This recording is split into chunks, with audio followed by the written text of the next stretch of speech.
For this video, I actually tried to Google ice cream commercials, and for whatever depraved reason, this was the first thing to show up. Why is this the first thing that Google brings up?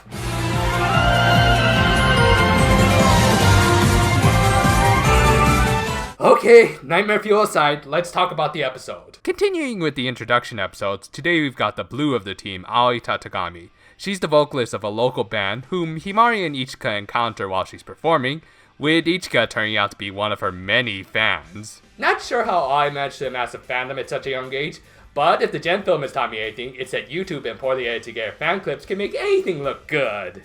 Aoi's band decided to enter a contest, mostly because a musician Aoi admires is one of the judges. Personally, I'd push more to have Beck be one of the judges, then again he'd probably only vote for the band that sung the most English. While thinking up lyrics for a new song, Aoi ends up hanging out with Ichika and the two brainstorm several different styles of music she could sing, complete with a hilarious montage. Personally, I'm a fan of the Nana style. While they end up drawing a blank, Aoi gets frustrated, so Ichika decides to help her by buying her some ice cream. But of course the monster of the week has already devoured the Kirakira of the ice cream. Though interestingly, unlike other Kirakira drained sweets that leave behind grey masses that used to be the confections, ice cream doesn't seem to leave anything behind. So does that mean that ice cream is pure Kirakira?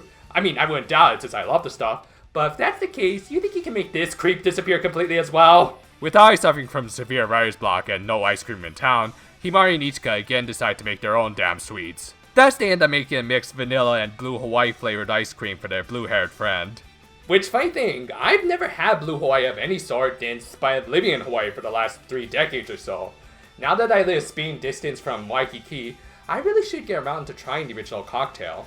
Anyway, after tasting the dessert that shares the same name as a Nestle line of frozen treats, Aoi gets over her writer's block and instantly comes up with new lyrics. And thankfully, her visual reaction never reached Shokugeki no Soma or even Yakitate Japan levels of OTT. I mean, I like both series, but Soma's reactions can get kind of out there.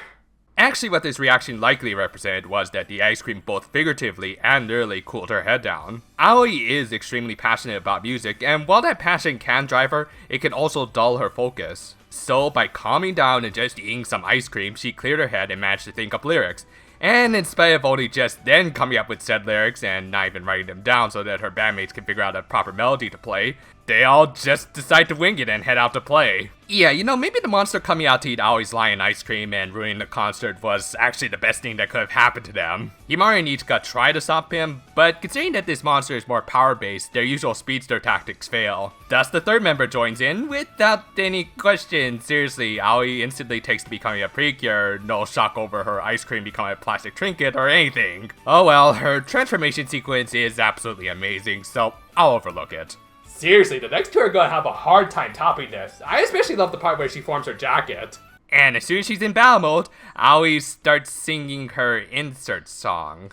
Why do I get the feeling starting next week the Precure are gonna be fighting weird carbon-dissolving monsters with one of them turning out to be a giant banana? Anyway, Aoi tries punching the monster, but since the power of physical attacks has been greatly reduced this season, it does nothing. So she then just takes the next logical step and creates ice boxing gloves, because yeah, I'm sure freezing your own hands doesn't hurt like all hell. Actually, that little bit aside, this does actually bring up something interesting. In spite of the producers supposedly not allowing the Precure to use physical combat, it looks like the show's creators have found a loophole by having the Precure not hit the monsters directly. Last week, Ichika's rider kick had a layer of cream in between, and this week, Aoi had her ice boxing gloves. This is actually really smart, as not only have they gone around such asinine demands, but they make the attacks look more impressive. Because along with the gloves, Aoi also hits the poor monster after he got turned into a frozen punching bag by all 3 Precure's attacks. That's kind of savage. And with the monster defeated, the episode ends with Aoi's band performing the song, completely improvised. Again, I'd call BS, but it's a good insert song, so I'll let it pass. So far, Kirakira Precure has impressed the hell out of me.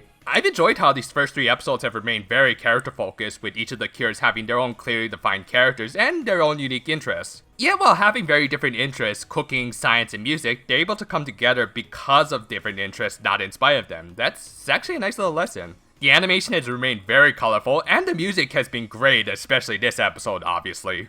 Next week, surprisingly, it doesn't look like we're getting either a Yukari or an Akira-focused introduction episode, but rather a bonding episode between the newly formed trio as they make Path Shu. I'm okay with this, as I think it's always better to pace these things out as opposed to rushing through character introductions. Cue intro! I'll be sure to share my thoughts on that episode, of course, and until then, farewell for now, my friends, and... I think I'll go get that cocktail.